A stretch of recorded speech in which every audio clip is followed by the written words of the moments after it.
Tukasema ya kwamba wakati ambapo unapoanza kudeal na your fears, you are equipping your inner man.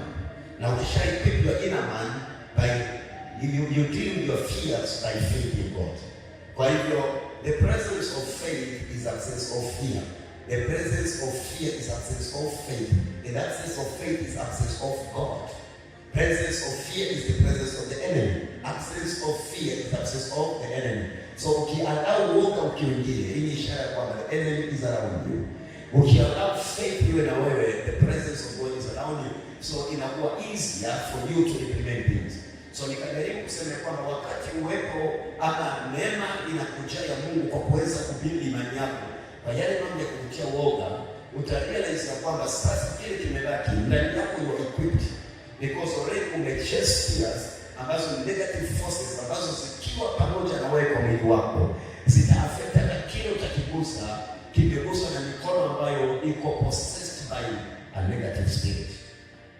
Ni mikono ambayo tayari iko under influence of negative power. So hata ukaenda na uoga ukagusa kitu kwa uoga, wakati wengi kitashindwa kufanyika kwa sababu vile nimesema kwenye hofu na shaka tulisema siku hii asidalika ametilio. Kwa sababu mwili wake sasa umepagawa. Mwili wake uko katika connection ya forces ambazo ziko against success. Na Biblia inasema aliyebarikiwa mikono yetu iliyobarikiwa, maana yake if you are connected to God, your whole body now ikigusa kitu unafanya nini? Kinabarikiwa. Anasema mahali popote utakapokanyaga atakuwa ni pako. Kumbuka huyu mtu ambaye asina uoga, anayeambiwa ukikanyaga, kwa sababu wewe kanyaga mahali ambapo watu wanakaa pasina kuondoa uoga. Anakuambia popote utakapokanyaga, hii ishara naambiwa, if you act by faith in God, in me I God, then you will be able to possess.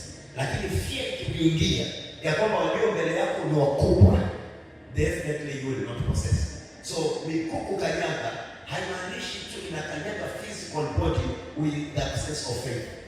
Your physical body ikiwa ina step mahali na step because of being led by your faith in God. The presence of faith must carry your body to the place of action. Sio mmoja. Mwili wako unapaswa kuwa mahali pa utendaji ukiwa umebebwa na imani na sio nini na uoga. Kwa hiyo kuna watu mwili yao iko mahali lakini hawawezi kuexpress faith.